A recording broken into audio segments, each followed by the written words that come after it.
स्वागत दोस्तों, आगे चलने के साथ सामने चलेंगे। सबसे पहले को बताएंगे दोस्तों, राहुल गांधी के उत्तराखंड दौरे को लेकर पहाड़ों पर जैसा ही जबरदस्त तरीके की भीड़ उमड़ आई दोस्तों, अचानक से राहुल गांधी पहुंच गए उत्तराखंड दोस्तों, लेकिन उनके हेलीकॉप्टर को उड़ने की इजाजत नहीं दी गई। जिसके बाद बताएंगे कैसे बीजेपी के लोग आरोप लगा रहे हैं कि कांग्रेस पार्टी की रैली में भीड़ ही नहीं आई थी, जिसके बाद राहुल गांधी जानबूझकर नहीं गए दोस्तों। इसके बाद कांग्रेस पार्टी ने सबूत के साथ में भाजपाइयों को जमकर फटकार लगाई है दोस्तों, और इतनी भीड़ बीजेपी के बड़े बड़े नेता सरकारी तंत्र का इस्तेमाल करके भी नहीं इकट्ठा कर सकते दोस्तों। बताएंगे डिटेल में क्या है पूरी अपडेट, जहां पर बीजेपी का दावा पूरी तरीके से औंधे मुंह गिरा है दोस्तों। जी के साथ में चलेंगे एक और बड़ी खबर की तरफ, जहां पर तृणमूल कांग्रेस के एक और सांसद ने कहा कि मेरा शरीर तृणमूल कांग्रेस में है लेकिन दिमाग कहीं और है, यानी एक और सांसद पलटी मारने की कर रहा है तैयारी दोस्तों। वहीं पर तृणमूल कांग्रेस के नेताओं का कांग्रेस की तरफ जाने का दौर शुरू हो चुका है। बताएंगे 100 से ज्यादा नेताओं के पार्टी में शामिल होने को लेकर बड़ी अपडेट है दोस्तों। इसी के साथ में कांग्रेस पार्टी के पुराने नेता जो पंजाब में पार्टी का भविष्य थे दोस्तों, बीजेपी में गए तो अब भाजपा में कहीं के नहीं रहे हैं। एक एक करके चलेंगे आज की सारी बड़ी खबरों की तरफ, लेकिन उससे पहले अगर आप भी मानते हैं कि उत्तराखंड के अंदर हिमाचल की तरह ही होगा जोरदार तरीके का बदलाव और उत्तराखंड में परिवर्तन से कोई नहीं रोक सकता, तो इस वीडियो को लाइक करके लाल बटन दबाकर चैनल को सब्सक्राइब करके बेल आइकन दबाकर कमेंट बॉक्स में अपनी राय जरूर लिखकर बताएगा दोस्तों। चलते हैं सबसे पहले सबसे बड़ी ब्रेकिंग न्यूज अपडेट की तरफ, जहां पर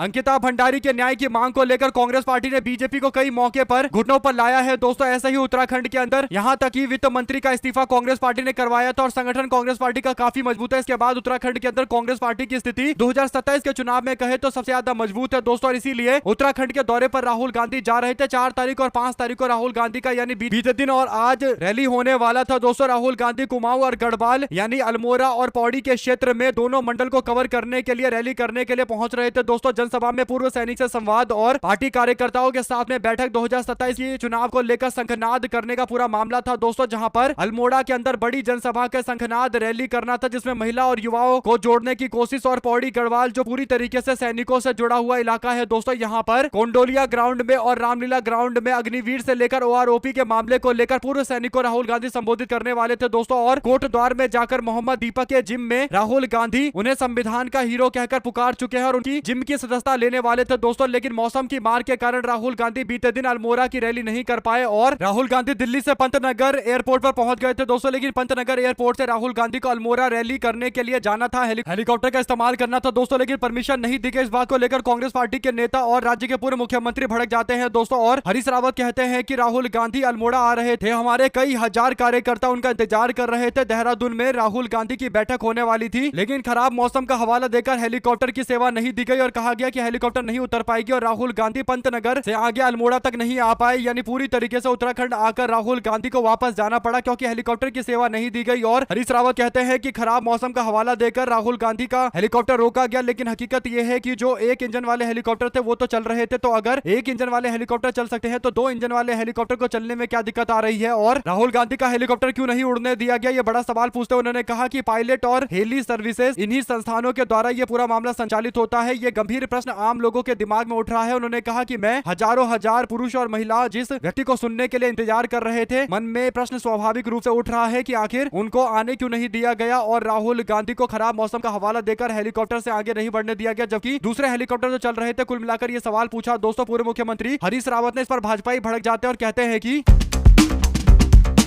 कांग्रेस पार्टी के लोग बहाना बना रहे क्योंकि राहुल गांधी की रैली में भीड़ नहीं आई थी और इससे बचने के लिए राहुल गांधी आगे नहीं गए। हालांकि दोस्तों बीजेपी नेता के इन आरोपों पर कांग्रेस पार्टी की ओर से तस्वीर शेयर कर दी गई। पार्टी ने पूर्व सैनिक और अर्धसैनिक बल स्वाभिमान सभा को लेकर रैली की तस्वीरें शेयर की है दोस्तों, जिसमें साफ तौर पर देखा जा सकता है कि रैली स्थल पूरी तरीके से भरा हुआ है दोस्तों। और उत्तराखंड क्योंकि एक पहाड़ी क्षेत्र है और यहाँ पर छोटे छोटे ग्राउंड होते हैं दोस्तों, और जितना बड़ा ग्राउंड है ये पूरी तरीके से भरा पड़ा, लोग पूरी तरीके से लबालब भरे हुए दिखाई दे रहे हैं। इसके बावजूद बीजेपी का दावा है कि उत्तराखंड के अंदर इस रैली में भीड़ नहीं आई थी दोस्तों, यानी भाजपा के नेताओं को लगता है कि उत्तराखंड में खराब मौसम के कारण शायद दिखना भी बंद हो गया है दोस्तों। यानी साफ तौर पर देखा जा सकता है कि उत्तराखंड जैसे पहाड़ी क्षेत्र जहां पर इतने ही बड़े ग्राउंड होते हैं वहां पर लोग पूरी तरीके से लबालब भरे हुए हैं, लेकिन इसके बावजूद बीजेपी के नेताओं को दिखाई नहीं दे रहा। अगर आप भी मानते हैं कि यह साफ तौर पर भारतीय जनता पार्टी उत्तराखंड की नींद उड़ाने वाला मामला है दोस्तों, क्योंकि राज्य के अंदर अंकिता भंडारी मामले को लेकर बीजेपी पहले से ही बैकफुट पर है और बीजेपी के कई वरिष्ठ नेता धामी सरकार के काम करने के तरीके को लेकर जबरदस्त तरीके से नाराज है दोस्तों। यानी बीजेपी के अंदर खाने ही जबरदस्त तरीके से गुटबाजी चल रही है। आप लोग इस पर अपनी राय जरूर लिखकर बताएगा। चलते हैं एक और बड़ी खबर की तरफ, जहां पर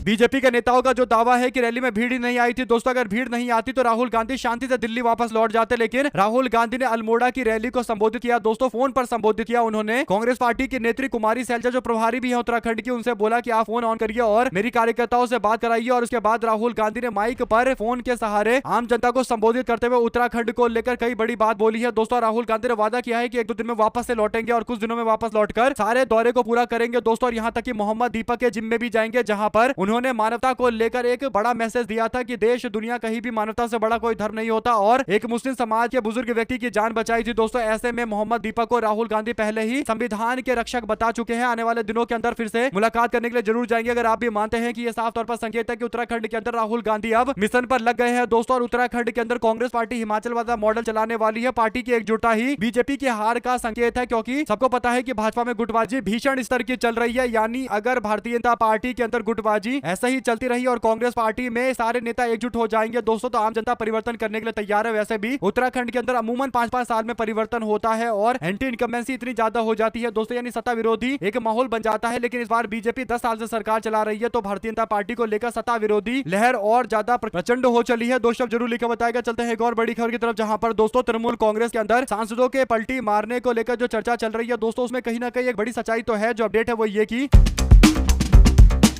तृणमूल कांग्रेस ममता बनर्जी के हाथ में अभी पूरी तरीके से मजबूती से नहीं है दोस्तों। नेताओं ने एक अलग तरीके का गुट बनाकर ममता बनर्जी से उनके भतीजे अभिषेक बनर्जी को हटाकर खुद जिम्मेदारी संभालने के लिए बोला है। तो कह सकते हैं कि विधायक बगावत कर रहे हैं। हालांकि उन्होंने खुलकर यानी विधायकों ने खुलकर बगावत करके ममता बनर्जी से इतर कोई पार्टी नहीं बनाई है और शायद हिम्मत जुटा भी नहीं पाएंगे, क्योंकि ममता बनर्जी से इतर अगर नया गुट बनाने की कोशिश करेंगे तो फिर से एक बड़े विधायकों का समूह वापस से ममता बनर्जी के साथ लौट जाएगा दोस्तों। यही बड़ा कारण है कि जो ये गुट है 58 विधायकों का, ये दावा कर रहा है कि अगर ममता बनर्जी उनका नेतृत्व करेंगे तो वो ममता बनर्जी के साथ मजबूत से खड़े रहेंगे। ऐसे में दोस्तों ममता बनर्जी के विधायक तो वापस आने की बातें कर रहे हैं, लेकिन एक सांसद ने बयान देकर टीएमसी के सांसदों के बीच में चल रही हलचलों को लेकर एक बड़ी जानकारी दी है दोस्तों। जो बड़ी अपडेट है वो ये कि तृणमूल कांग्रेस के वरिष्ठ नेता और सांसद सुखेंदु शेखर रे ने एक बड़ा बयान दिया दोस्तों। उन्होंने कहा कि पार्टी के अंदर आंतरिक विवाद चल रहा है और पार्टी के अंदर अफरा तफरी की स्थिति है। उन्होंने कहा कि बंगाल के अंदर स्थिति काफी खराब है तृणमूल कांग्रेस की। इसके बाद वो दावा करते हैं कि मैं फिजिकल तौर पर यानी मैं शारीरिक तौर पर तृणमूल कांग्रेस का हिस्सा जरूर हूं, लेकिन मैं मानसिक तौर पर तृणमूल कांग्रेस के साथ नहीं हूं। ये बात भी सच है और किसी सांसद का इतना बोल देना अपने आप में इस बात का संकेत है दोस्तों कि ये मन बना चुके हैं और इनकी अंतरात्मा तथाकथित अंतरात्मा जग चुकी है और ये जल्दी ही पलटी मारेंगे। टोटल 29 सांसद है तृणमूल कांग्रेस के दोस्तों। 29 में से कितने भागेंगे इसे लेकर चर्चा हो रही है, क्योंकि सांसद भागेंगे ये बात दिखाई दे रही है और विधायक अगर ममता बनर्जी के साथ नहीं जुड़ रहे हैं, अलग हो रहे हैं, तो कहीं ना कहीं बहुत मुश्किल है कि सांसद भी इकट्ठे रह पाएंगे। आप लोग इस पर अपनी राय जरूर लिखकर बताएगा दोस्तों। चलते हैं एक और बड़ी खबर की तरफ, जहां पर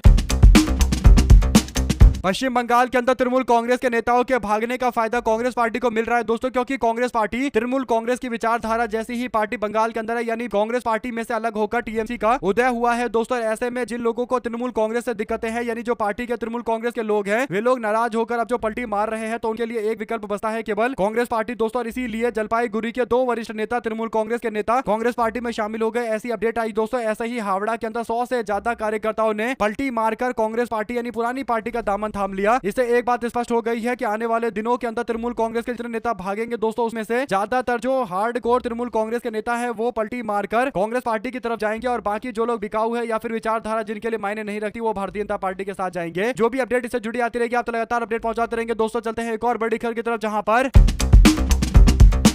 पश्चिम बंगाल में भारतीय जनता पार्टी के विधायक और वरिष्ठ नेता स्वप्न दास गुप्ता ने तृणमूल कांग्रेस के अंदर गहराते संकट और प्रतिक्रिया जाहिर करते हुए अपनी पार्टी को दल बदलुओं को गले लगाने के खिलाफ चेतावनी दी है दोस्तों। ऐसा इस वजह से क्योंकि विपक्षी दल 2026 के विधानसभा चुनाव में अपनी हार के बाद अभूतपूर्व तौर पर आंतरिक विद्रोह का सामना कर रही है, यानी टीएमसी के अंदर विवाद जारी है और इसीलिए टीएमसी में फूट पड़ रही है। तो बीजेपी से बोला जा रहा है भाजपा के नेता स्वप्न दास गुप्ता के द्वारा कि कृपया करके बीजेपी में इन लोगों को शामिल मत करवाइए। हालांकि दोस्तों स्वप्न दास गुप्ता या बीजेपी का कोई भी नेता इस बात को बोले, लेकिन सबको पता है कि तृणमूल कांग्रेस में जो फूट पड़ रही है वो किसके कॉन्फिडेंस के कारण, यानी कौन है जो इनको विश्वास दे रहा है। और इसके बाद ये सारे के सारे विधायक ममता बनर्जी के खिलाफ बगावत करने निकल गए हैं। तो अगर आप भी मानते हैं कि भारतीय जनता पार्टी के नेता ये जो बयान दे रहे हैं केवल खाना पूर्ति वाला बयान और एक तरीके से दिखाने की कोशिश है कि हमको इनसे लेना देना नहीं है, लेकिन सबको पता है कि तृणमूल कांग्रेस के ज्यादातर नेता जो बगावत कर रहे हैं वे सबके सब बीजेपी के द्वारा प्रायोजित है। आप लोग स्वप्न दास गुप्ता के द्वारा दिए गए इस बयान पर क्या राय देना चाहते हैं दोस्तों, लिखकर जरूर बताएगा और ज्यादा से ज्यादा वीडियो को शेयर कीजिएगा। चलते हैं एक और बड़ी अपडेट की तरफ दोस्तों, जहां पर कांग्रेस पार्टी में एक युवा नेता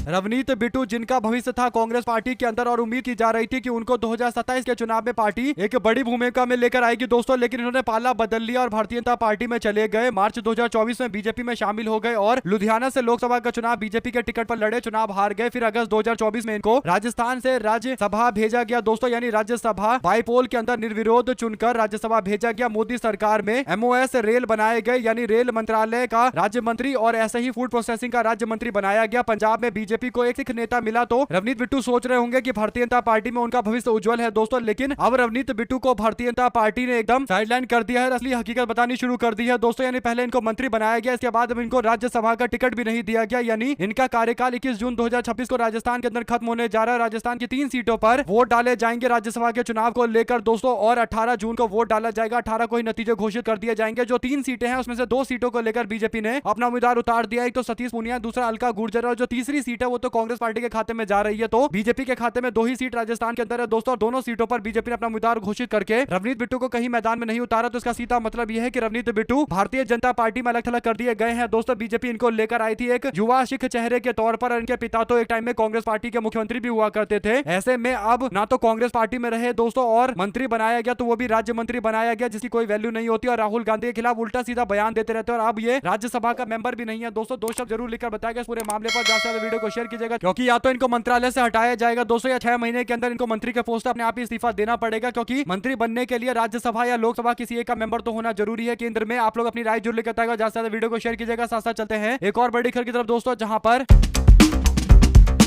छत्तीसगढ़ के उपचुनाव में भारतीय जनता पार्टी को 3 सीटें और कांग्रेस को 2 सीटें मिली दोस्तों, लेकिन बड़ी बात यह है कि बीजेपी के जो प्रदेश अध्यक्ष है किरण सिंह देव, उन्होंने अपना उम्मीदवार मैदान में उतारा था और उनके करीबी मनोहर दत्त तिवारी जगदलपुर से चुनाव लड़ रहे थे, जिनको 436 वोट से कांग्रेस पार्टी के उम्मीदवार ने हरा दिया दोस्तों। और क्योंकि उपचुनाव हो रहे थे छत्तीसगढ़ के निकाय चुनाव के दोस्तों, तो ऐसे में कहीं ना कहीं भारतीय जनता पार्टी का दबदबा रहता है, क्योंकि राज्य के अंदर बीजेपी की सरकार भी है और पूरा व्यवस्था बीजेपी चुनाव का देख रही थी। लेकिन बीजेपी के जो प्रदेश अध्यक्ष किरण सिंह देव, उनके करीबी के चुनाव में हारने के बाद कांग्रेस पार्टी की मजबूती यहां नजर आई है दोस्तों। ऐसे में अगर आप भी मानते हैं कि छत्तीसगढ़ में पिछली बार सरकार बदल गई थी, परिवर्तन हो गया था और काफी आश्चर्यजनक नतीजे आए थे, लेकिन इस बार पार्टी को उम्मीद है कांग्रेस पार्टी को कि परिवर्तन करेंगे, यानी 28 के चुनाव को लेकर छत्तीसगढ़ में भी तैयारियां कांग्रेस पार्टी की लगातार जारी है दोस्तों। इसी के साथ में चलते हैं एक और बड़ी अपडेट की तरफ, जहां पर उत्तर प्रदेश के विधानसभा चुनाव में भारतीय जनता पार्टी को शिकस्त देने के लिए एक प्लान के साथ मैदान में उतर रहा है सत्ता परिवर्तन यात्रा के साथ भीम आर्मी दोस्तों। आपको बता दें कि भीम आर्मी के चीफ और नगीना से लोकप्रिय सांसद चंद्रशेखर आजाद जी के द्वारा अपने समर्थकों के साथ मिलकर एक रैली का आयोजन किया गया था दोस्तों, यानी व्यवस्था परिवर्तन दिवस के तौर पर बीते दिन को मनाने का फैसला लिया गया था। ऐसे में योगी आदित्यनाथ सरकार के इशारे पर, यानी मुख्यमंत्री योगी आदित्यनाथ के इशारे पर भीम आर्मी के चीफ नगीना के लोकप्रिय सांसद चंद्रशेखर आजाद को उनके आवास पर पुलिस वालों ने डिटेन कर लिया दोस्तों, यानी नजरबंद कर दिया गया। यूपी सरकार से मांग करते हुए चंद्रशेखर और उनके समर्थकों ने कहा कि तत्काल रिहा किया जाना चाहिए, उन्हें अपनी यात्रा और जनसंपर्क कार्यक्रम निर्बाध रूप से संचालित करने का मौका मिलना चाहिए। लोकतंत्र में जनता की आवाज को पुलिस बल और प्रशासनिक दबाव के माध्यम से दबाया नहीं जा सकता और परिवर्तन की मांग को रोकने का हर प्रयास अंततः जनता की लोकतांत्रिक शक्ति के सामने विफल होगी। और भीम आर्मी की तरफ से इस पूरे मामले को लेकर नाराजगी जताई गई दोस्तों, और पूरे इलाके को छावनी में तब्दील कर दिया गया। तो दोस्तों यानी पुलिस वालों की इतनी बड़ी फौज देखने को मिल रही है, यानी नहीं कुछ दोस्तों तो 100-150 से ज्यादा पुलिस वाले लगा दिए गए हैं। और ऐसे में अगर आप भी मानते हैं कि ये साफ तौर पर संकेत है कि भीम आर्मी की लोकप्रियता से काफी ज्यादा परेशान है बीजेपी के लोग, क्योंकि सबको पता है कि बहुजन समाज पार्टी अगर कमजोर तरीके से चुनाव लड़ेगी तो फिर एक विकल्प के तौर पर भीम आर्मी उभरेगी दोस्तों। और कांग्रेस पार्टी पूरी तरीके से इस बार जुगाड़ में है कि समाजवादी पार्टी और भीम आर्मी के साथ साथ कांग्रेस का गठबंधन हो, क्योंकि अगर बहन जी चुनाव में अपनी स्थिति को मजबूत नहीं करती दोस्तों या डटकर मुकाबला नहीं करती तो फिर पार्टी को किसी और नेता की तरफ देखना पड़ेगा। और भीम आर्मी के चीफ कांग्रेस पार्टी और विपक्ष के लिए एक बड़ी ताकत बन सकते हैं, खासकर उत्तर प्रदेश के अंदर, क्योंकि वो नगीना से खुद भी सांसद है दोस्तों और उनकी बात का असर भी दूर दूर तक होता है। इसी के साथ में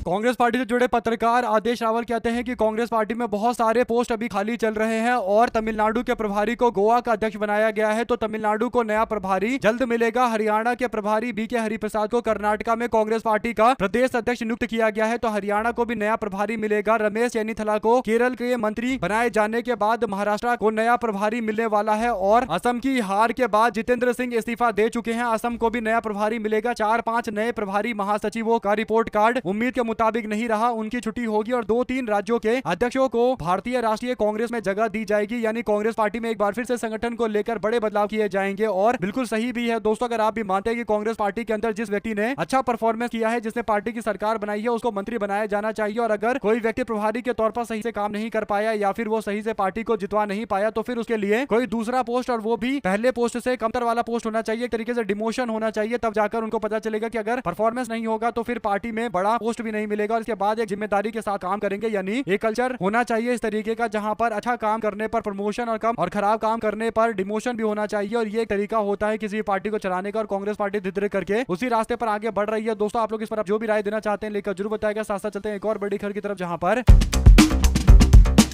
आम जनता यूनियन पार्टी के संस्थापक हुमायूं कबीर ने तृणमूल कांग्रेस के प्रमुख ममता बनर्जी को पश्चिम बंगाल विधानसभा में रेजी नगर से वापसी का रास्ता सुझाया है। दोस्तों 2026 के चुनावों में मुर्शिदाबाद जिले के नौदा और रेजी नगर दोनों विधानसभा सीटों से चुनाव जीते हैं हुमायूं कबीर। उन्होंने कहा कि वो रेजी नगर सीट छोड़ने और आगामी उपचुनाव के माध्यम से ममता बनर्जी की विधानसभा में वापसी में मदद करने के लिए तैयार है। हुमायूं कबीर ने कहा कि अगर ममता बनर्जी मेरे पास आती है तो मैं उन्हें रेजी नगर विधानसभा से चुनाव जीतकर वापस भेज सकता हूँ, उनको बंगाल विधानसभा में भेज सकता हूं। ऐसे में दोस्तों अब देखने वाली बात है कि क्या कुछ निकलकर सामने आता है। जो भी अपडेट इससे जुड़ी आती रहेगी आप तो लगातार पहुंचाते रहेंगे। चलते हैं एक और बड़ी खबर की तरफ दोस्तों, जहां पर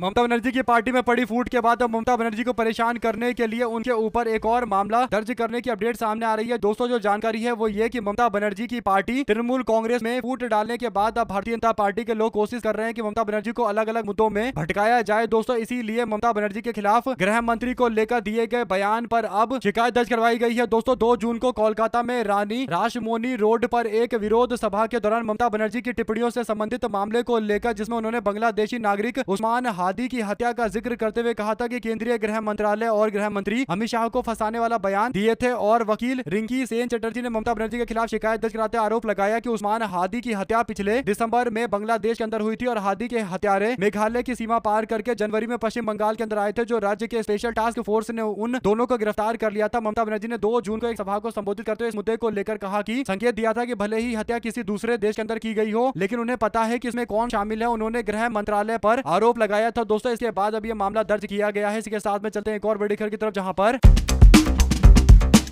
बंगाल पॉलिटिक्स के अंदर ममता बनर्जी और तृणमूल कांग्रेस की मुश्किलें कम होने का नाम नहीं ले रही। दोस्तों टीएमसी की प्रवक्ता और विधायक कुणाल घोष ने दावा किया है कि कोलकाता के मेयर फिरहाद हकीम ने मेयर के पोस्ट से अपना इस्तीफा देने की कोशिश की, लेकिन ममता बनर्जी नहीं चाहती है कि वो अपना इस्तीफा दे और इसीलिए फिरहाद हकीम का इस्तीफा अभी अनुमति नहीं दी गई है। खबरों के अनुसार ममता बनर्जी ने अभी तक अनुमति नहीं दी है। हालांकि फिरहाद हकीम ने बताया कि उन्होंने इस्तीफा दे दिया है। आप लोग इस पर क्या राय देना चाहते हैं दोस्तों लिखकर जरूर बताइएगा कि फिरहाद हकीम जैसे इतने करीबी नेताओं का इस्तीफा कहीं ना कहीं ममता बनर्जी की पार्टी तृणमूल कांग्रेस की कमजोर स्थिति को दिखाता है। दोस्तों साथ ही साथ महाराष्ट्र के अंदर एक बड़ा सियासी हलचल देखने को मिला, जहां पर एकनाथ शिंदे की पार्टी के लोगों ने बीजेपी और उद्धव ठाकरे गुट को तगड़ा झटका दिया। दोस्तों महाराष्ट्र के अंदर बीजेपी को झटका देते हुए 80 पदाधिकारियों और उनके समर्थकों को एकनाथ शिंदे के नेतृत्व वाली शिवसेना में शामिल करवाया गया। दोस्तों सांसद जो कल्याण से सांसद है और एकनाथ शिंदे के बेटे हैं श्रीकांत शिंदे, उनकी मौजूदगी में शिवसेना में शामिल करवाया गया। और बीजेपी के 2 पूर्व पार्षद दंपति श्रीकर चौधरी और उनकी पत्नी प्रमीला चौधरी और शैलेश घातक के साथ साथ उनकी पत्नी मनीषा भी शिंदे की पार्टी में शामिल हो गई। दोस्तों एक तरीके से कहिए तो गठबंधन का दोनों पार्टी हिस्सा है, लेकिन एक दूसरे की पार्टी तोड़ने का कोई भी मौका छोड़ते नहीं है। तो इससे पता चल रहा है कि ये गठबंधन जो बीजेपी और शिंदे के बीच में चल रहा है दोस्तों वो ऐसा ही चल रहा है, यानी एक दूसरे की पार्टी तोड़ने से पीछे नहीं हट रहे। आप लोग इस पर जो भी राय देना चाहते हैं लिखकर जरूर बताएगा। साथ साथ उत्तर प्रदेश के विधानसभा चुनाव में समाजवादी पार्टी ने एक बड़ा फैसला लेते हुए दोस्तों कई सारे पदाधिकारियों को इस्तीफा देने के लिए बोला। इसको लेकर चर्चा हो रही है कि आखिर ये इस्तीफा देने के लिए क्यों बोला गया है। लेकिन जो बड़ी अपडेट है वो ये कि समाजवादी पार्टी के कई सारे नेता जिनको आने वाले दिनों के अंदर टिकट दिया जाएगा, पार्टी ने मन बना लिया है दोस्तों। तो ऐसे में समाजवादी पार्टी कोशिश कर रही है इन लोगों को चुनाव लड़वाया जाए और इनकी जगह पर पार्टी का जो पूरा एक ऑर्गेनाइजेशन का सेटअप है उसमें नए नेताओं को आगे किया जाए। ऐसे में समाजवादी पार्टी ने रिटायर्ड IAS अधिकारी आलोक रंजन की अगुवाई में एक निगरानी टीम बनाई है दोस्तों, जो कुछ एजेंसियों से सर्वे करवा रही है और उम्मीदवारों को लेकर विधानसभा वार फीडबैक ले रही है। अखिलेश यादव खुद भी उस सर्वे और फीडबैक तंत्र की निगरानी करेंगे। इस कवायद का मकसद राज्य के 403 विधानसभा सीटों को लेकर उम्मीदवार चयन से जुड़ा हुआ पूरा मामला है दोस्तों। टिकट चाहिए तो पोस्ट छोड़िए। अखिलेश यादव ने बिल्कुल मैसेज दे दिया है कि जो संगठन का पोस्ट छोड़ेगा या संगठन में नहीं रहेगा हम उसी को टिकट देंगे। इसीलिए जिन नेताओं को उम्मीद है कि उनको संगठन से आगे बढ़कर टिकट देकर चुनाव लड़वाया जा सकता है तो उनको पहले ही अपने संगठन से इस्तीफा देना पड़ेगा, यानी संगठन का पोस्ट छोड़िए और चुनाव लड़िए। अगर आप भी मानते हैं कि बात एकदम सही है, इसे ज्यादा से ज्यादा समाजवादी पार्टी के नेताओं को पदाधिकारियों को आगे बढ़ाया जा सकता है तो अपनी राय जो लिखता है साथ नरेंद्र मोदी के मार्गदर्शन में बीजेपी वालों ने अब एआई से अपना विकास करना शुरू कर दिया, यानी बिहार में भाजपा के बस की बात नहीं है विकास करना दोस्तों। तो बीजेपी के लोग फर्जी वीडियो बनाकर दावा कर रहे हैं कि वो बीजेपी का विकास है, यानी एआई का वीडियो बनाकर भाजपा का विकास बताया जा रहा है दोस्तों। बीजेपी के द्वारा सोशल मीडिया पर जो वीडियो शेयर किया गया बिहार बीजेपी के द्वारा एआई वीडियो, उसी पर कांग्रेस ने कहा कि नरेंद्र मोदी के नेतृत्व में बीजेपी ने एआई से बना हुआ एक फर्जी वीडियो पोस्ट किया और लोगों ने इस चालबाजी को पकड़ लिया। वीडियो को बाद में डिलीट किया गया दोस्तों, यानी भाजपा वालों को लगता है कि वो कुछ भी करेंगे और उनको जनता बिल्कुल भी उनके खिलाफ कोई एक्शन नहीं लेगी और जनता को पता भी नहीं चलेगा। लेकिन जनता को सब पता है दोस्तों। और सोचिए जो व्यक्ति पटना में हर टाइम इस रोड से गुजर रहा है वो भी देख रहा होगा कि आखिर ऐसा कैसे हो गया, ये रोड ऐसे विकसित कैसे हो गया। यहाँ पर पूरा लाइट लगाकर इसे चाइना की तरह दिखाया जा रहा है, चमकता हुआ एक रोड है। ऐसे में दोस्तों अगर आप भी मानते हैं कि बीजेपी वाले अब एआई इस्तेमाल करके ही विकास कर सकते हैं, बाकी 12 साल से केंद्र में रहकर विकास करना तो दूर की बात, देश की अर्थव्यवस्था पूरी तरीके से भट्टी में झोंक दी गई है दोस्तों। और दूसरा, बिहार के अंदर आप जानते ही हैं कि 25-30 साल से सरकार चल रही है, लेकिन इसके बावजूद विकास के नाम पर बिहार आज भी देश के सबसे पिछड़े राज्यों में से एक है। अगर आप भी मानते हैं कि डबल इंजन ट्रिपल इंजन सारी सरकार बिहार में बनाकर जनता ने देख लिया और भाजपा एनडीए गठबंधन वालों के पास कोई विजन नहीं है, तो अपनी राय जरूरी बताएगा दोस्तों। अगर आप भी मानते हैं कि अपने आप को ही खुद एक्सपोज कर रहे हैं तो लिखिएगा जरूर साथ साथ। सीबीएसई के द्वारा लाए गए 3 लैंग्वेज पॉलिसी के मामले को लेकर अब देश भर के अंदर विपक्षी नेता एकजुट होकर कहीं ना कहीं इस मुद्दे को लेकर भाजपा सरकार को घेरते हुए दिखाई देंगे दोस्तों। जयराम रमेश ने कहा कि ये इनका राजनीतिक एजेंडा है, ये कहीं ना कहीं दक्षिण के राज्यों की दिक्कतें बढ़ाना चाहते हैं, दक्षिण के राज्यों के जो बच्चे हैं उनको मुसीबत में डालना चाहते हैं 3 लैंग्वेज पॉलिसी लाकर। इसकी जितनी आलोचना की जाए उतना कम है। अगर आप भी मानते दोस्तों की 3 लैंग्वेज लाने की क्या जरूरत है, जो देश के अंदर एक लोगों की स्थानीय भाषा और दूसरा इंग्लिश भाषा से काम चल जा रहा है, तो ऐसे में आप लोग की जो भी राय है लिखकर जरूर बताएगा। ज्यादा से ज्यादा वीडियो को शेयर कीजिएगा। हमारे साथ लगातार जुड़े दोस्तों का बहुत बहुत धन्यवाद। आप लोग देख रहे थे आपका अपना चैनल जय हिंद जवाहर। ज्यादा से ज्यादा वीडियो को शेयर कीजिएगा। बहुत बहुत धन्यवाद दोस्तों। जय हिंद जवाहर।